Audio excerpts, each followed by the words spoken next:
Hello, and welcome to the Age Wage Exchange, the podcast where we're going to be exploring the policies, programs, and people shaping the future of aging in Michigan. I'm Julie Lowenthal, the Advocacy Manager at AgeWay's Nonprofit Senior Services. At AgeWay's, we serve older adults, adults with disabilities, and family caregivers across the six-county region here in Southeast Michigan. And part of our mission is helping elevate conversations around the issues that matter most to the people that we serve. Today, we're going to be discussing one of the most important and often overlooked components of our long-term care system, and that is our family caregivers. Across Michigan, more than 1.6 million family caregivers provide unpaid support to aging parents, spouses, relatives, friends, and neighbors. They help with everything from transportation and meal preparation to medication management and personal care, allowing their loved one to remain in the homes and communities of their choice. And yet, caregiving often comes with significant financial, emotional, and professional challenges. Today, to talk about one of the policy proposals aimed at addressing these challenges, I'm joined today by Representative Schmaltz, who has been a champion of the caregiver tax credit. We will be discussing what the proposal would do, why was it introduced, and how Michigan can better support the family caregivers who form the backbone of our long-term care system. Representative Schmaltz, thank you so much for joining us today. So to get us started, can you tell our listeners a little bit about yourself and what led you to become a part of, the caregiver tax credit and wanting to introduce it? So I represent the 46th district, that's Jackson and Chelsea area. I'm originally from the Detroit area. But as our population is aging across the state, more families are taking care of elderly parents and just different family members. And we really need to do something to help them out. We have like, what, 1.6 million family caregivers in our state. And when they take care of an elderly parent or family person, it takes away from their job, it takes away from their family. It costs a lot of money when they're dealing with transportation issues or putting in ramps or any other type of medical equipment. So we really need to look at helping them out financially because they're doing all this and spending a lot of their own money. And how do you see the tax credit helping to ease some of these financial burdens? Well, we're offering up to $2,000, depending on how much you spend putting in, medical equipment or for transportation needs, like I said, or respite care. There's different parameters that we put on that. But as soon as you spend a certain amount of money, you can get up to a $2,000 tax credit from that. And it's just to help ease some of the financial burden that, what is it estimated that many family caregivers every year spend over $7,000 on these types of expenses. And we just really need to do something to help them out. No, I completely agree. And, in Michigan, we have more than 1.6 million family caregivers who are providing billions of dollars worth of unpaid care each year. Um, what inspired you to champion this particular piece of legislation? Was there stories or experiences, your own Well, one personal thing I want to add experiences? too is when a family decides to take care of a family member, that saves the state a lot of money too, because they don't have to be put into a nursing home, they don't have to go to a hospital. So there's a lot of savings there for the state too.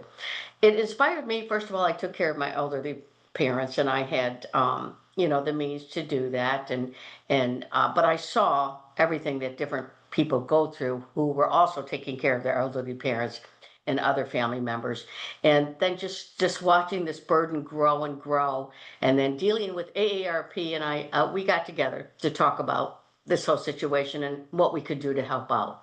So I worked really closely with them to come up with some legislation that would work, that everybody could agree to, hopefully, and we'll get this through to the governor. So I have a very important question to ask you. I've been asking a lot of caregivers this question as they kind of went through their caregiver journey. At what point did you identify as a caregiver for your parents? Sorry, I At what point did you ever identify as a caregiver for your parents, or is this just mom and dad and this is what I did? my dad, we you'll never have a regret taking care of the people who took care of you, and the people who need it. And that's so important. So it's a priority, and I'm sure it's a priority for many families. You want to take care of your parents. You want to take care of another family member if they need it. That's just what you're going to do. It's one of the most important things in life to do that. And as we see, like I said, the aging population in our state and more families taking on this activity of making sure that their parents and loved ones are taken care of, we want to make sure that we can help them a little financially. Do you think that there's a cross-sectional or like a intersection between helping our family caregivers and I know our governor is very big on, boosting our economy and bringing more economic opportunities here to the state of Michigan. Do you think that there's some cross um, connection between those two pieces and how, I've noticed in my own work that we're not focusing on this one piece or our aging population, but we're focusing on economy. But I've noticed that personally that like you can't focus on one without focusing on the other. Have you seen that or have you and your colleagues talked about that at all and how we can other pieces of legislation we can introduce to really kind of make both of those pieces thrive? Well, I think anytime you take care of your people, the economy follows with that too. And I think it attracts more people to the state when you see that you're taking care of your people, especially our most vulnerable people. So I think that's really important. I am chair of families and veterans, so I deal a lot with different issues having to do with seniors and what we can do to help. I have a couple guardianship bills. We just got one passed unanimously out of the House, which usually never happens, and that's about making sure that, when they put a guardian or conservator in charge of somebody's life, and all of a sudden other financial assets are gone. Why does this happen? Why are there no parameters or regulations to make sure that this conservator or guardian doesn't take all the financial assets from this person? So this bill passed out of the House. It's now in the Senate to make sure that it's protected. When there's $25,000 more in assets, that's going to be protected. It has to be logged in. All the financial inventories are there. So that's real important. My other bill has to do with licensing. Right now, when a judge appoints a guardian, a public guardian, a professional guardian to really control someone's life, they're not even background checked or vetted. So my bill, it's a 3 bill package, bipartisan, will make sure that they are licensed and they get properly vetted and background checked, just so we know who's taking care of someone. You can't be putting somebody in charge of someone's life without knowing who they are. And we want to make sure everyone's protected. So that's a couple more bills I'm working on.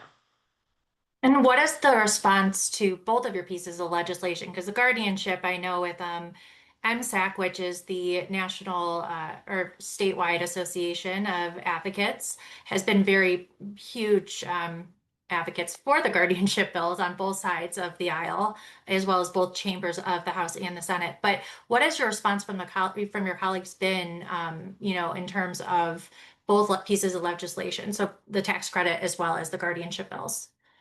Credit, family care tax credit, I testified last week, and it was just passed out of the Finance Committee unanimously from all the Democrats and all the Republicans. So hopefully that will happen, and it should be on the House floor pretty soon. And I would love to see the same type of bipartisanship and get that one over to the Senate. So that's good. And the governor has talked about helping family caregivers too with the tax credit. So hopefully we can move that pretty fast.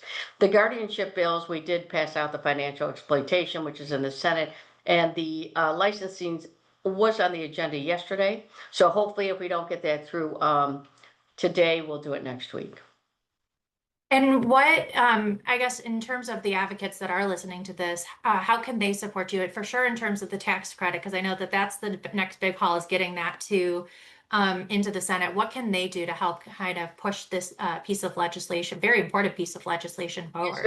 It is very important, and I think everybody realizes that we do need to do something to help. I think it's very good to call or send an email or a letter to your senators or representatives. Let them know that this is coming and that we should be supporting this. And if you have your constituents in your area pushing your senator or representatives to do this, they're more apt to take a look at it carefully. And do you think this is something that we can probably get through before midterm election or yeah, I midterm am an elections come through? optimist. I am always an optimist, and when it's a good policy that needs to go through, I am pushing to hopefully get that through. Was there other states that you and AARP shaped this bill around? Best practices from other states that you guys kind of built this around, just so our listeners understand it a little bit more? There are other states that are doing this and other states that are looking at doing this. So we've, looked around the country, but it's always important to me to look at what we can do for our people. If the federal government's not doing it or what other states are doing, we want to take the best of everything and make sure we're taking care of our people here. To me, that's the most important. So we look around, we try and find out what's going on, and we came up with the best policy we could. All right, so then kind of moving along that train of thought, what other issues have you been seeing, within your own constituency that is like issues affecting older adults and family caregivers and long-term care as well, that you would like to focus on hopefully in this next upcoming year? Of course, affordability for everybody is a big issue. So of course, we passed the no tax on Social Security, which is important to everybody. And we just passed through the House property tax cuts, which affects everybody. And we're hoping to get that through, and that would cut property tax for everybody. Utility rates, making sure that those are rolled back, so everybody, including our seniors, don't have to worry if the lights are going to turn on or how to pay their bills. So affordability for seniors and everyone else is really something we're focusing on too.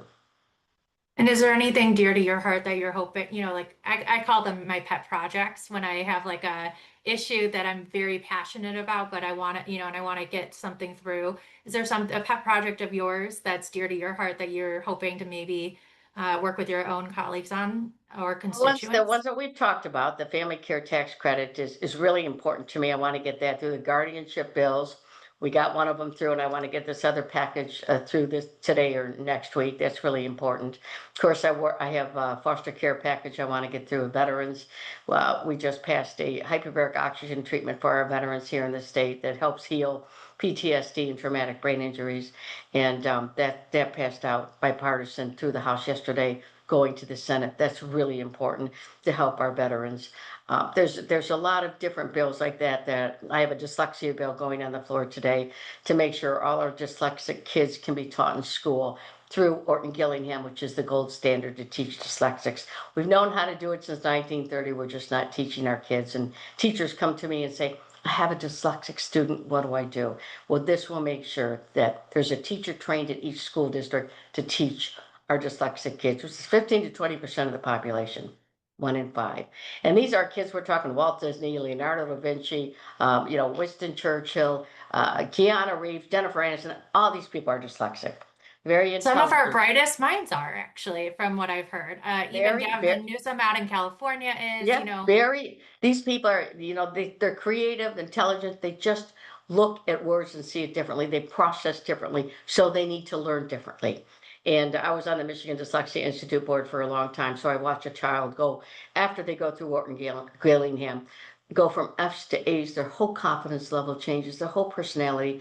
We need to start teaching our dyslexic students, and so hopefully this bill will be passed out of the House today. So these are some of the things I've been working on for a very long time. And I think that's why the speaker put me as chair of families and veterans, because he knows this is what I want to do. No, that's really admirable. Before we close up, I know your time is very valuable. Is there anything you would like to share with our listeners? It doesn't have to be caregiver tax credit specific, but just with our listeners, so that they can learn more about you as well as you can share your message with them. Well, as everybody knows, I was on the NBC here in Lansing for 14 years. I did the 6 and 11, and I think I served on, oh, I don't know, a lot of state and local nonprofit boards. And to me, it was the time to run because you really found out where the needs were in the community and the state and what we needed to work on to help people, especially our vulnerable people. And that's why I ran for office. And sitting on the Energy Committee, the Health Committee, two very important issues in our state we have to deal with, Communication Technology Committee, and then being chair of Families and Veterans. I really have an opportunity to bring people up from my district to talk about what we need, whether it's foster care, veterans. Every now and then I have a veteran come in just to tell us his story. what he went through, what he needs, because this is how we learn. And I'm a policy person. I work on trying to get good policy through. I don't care whose name's on a bill. I just want to make sure that it's good policy and it's there to help people. No, I completely agree. And the stories I have found do really make a difference. Especially like from people on the ground working, because there is a divide that happens. I think eventually when you move over to Lansing or even into the federal realm, where you're no longer on the ground and feeling that um, really like talking, not talking to people, but really like with them on a day-to-day basis. And so I really enjoy the fact that you did come from this nonprofit world because it did give you that experience of what are people actually feeling and having an understanding and an appreciation for the people that do work on the ground and then come talk to you. Course, and that's why it's so important for me to try to get to all the events going on, because then you even learn more and you can talk to more people. And I think everyone's got my cell phone number, which is great, because I always tell them, reach out to me. That's what I'm here for, and we can work on any of the issues that really affect people. Well, I want to thank you so much for all the work you've done, especially for our family caregivers and being such a great champion for our older adult population. And I hope you have a great rest of your day. Thank you. Thank you. It's always a pleasure to talk to you, and thank you for all you do. Thank you.